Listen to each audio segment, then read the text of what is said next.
Remember the word I spoke to you. No slave is greater than his master. If they persecuted me, they will also persecute you. I'm not the brave kind of person, but one day something funny happened. It was 2008 when Australia hosted the World Youth Day. Prior to the week-long climax in Sydney, in every other city there was Days of Diocese celebrations. I also participated. The last day of the Days of Diocese in Melbourne, there was a Mass celebration at the Telstra Dune Stadium. Before that Mass, I took the time to confess at the Church of St. Francis in the city, which was not too far. The church was quite full, and as always, there is a perpetual adoration there. I joined the confession queue. The queue was not too long, maybe about 5 or 7 people there. While waiting in line, there was someone acting strangely. In the middle of the church, there was a large font of holy water, and he inserted his long comb into it and walked from side to side, pointing the comb to the monstrance where the Blessed Sacrament is exposed. The sight really annoyed everyone. Then there was a woman who seemed like the officer there, who came and spoke to that person. Looked like he's been asked to stop or leave.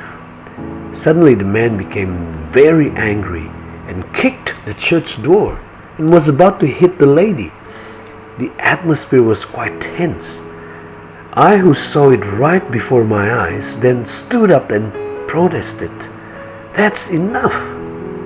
The man saw me and then vented his anger by trying to lift the big long pew in front of me.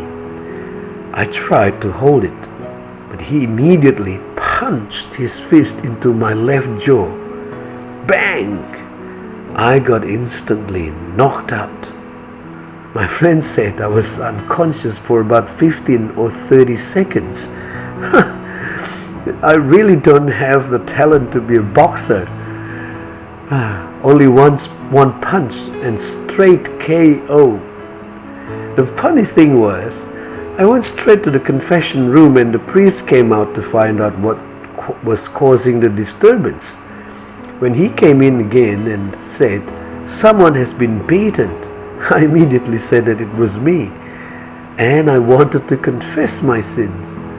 After confession, I was given the penance of one Hail Mary.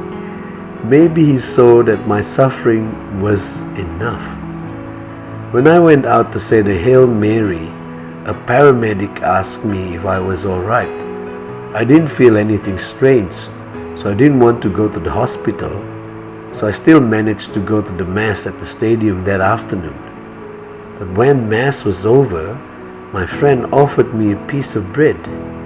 When I took a bite, I felt an excruciating pain in my left jaw. Long story short, after going home and got an X-ray, there was a crack there.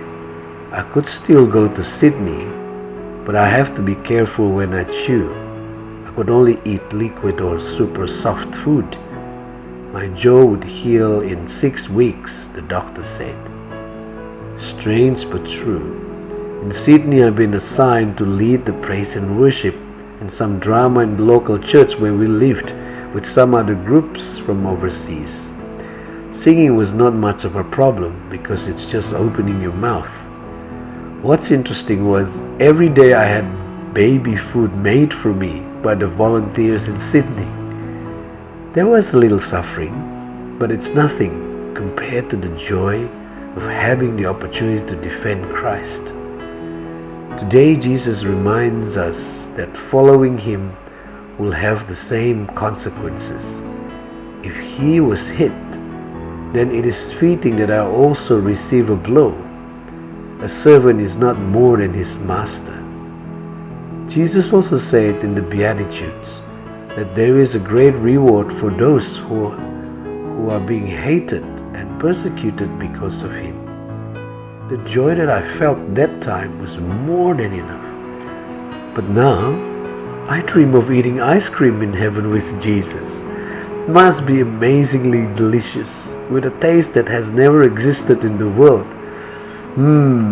Jesus is truly extraordinary. What a joy!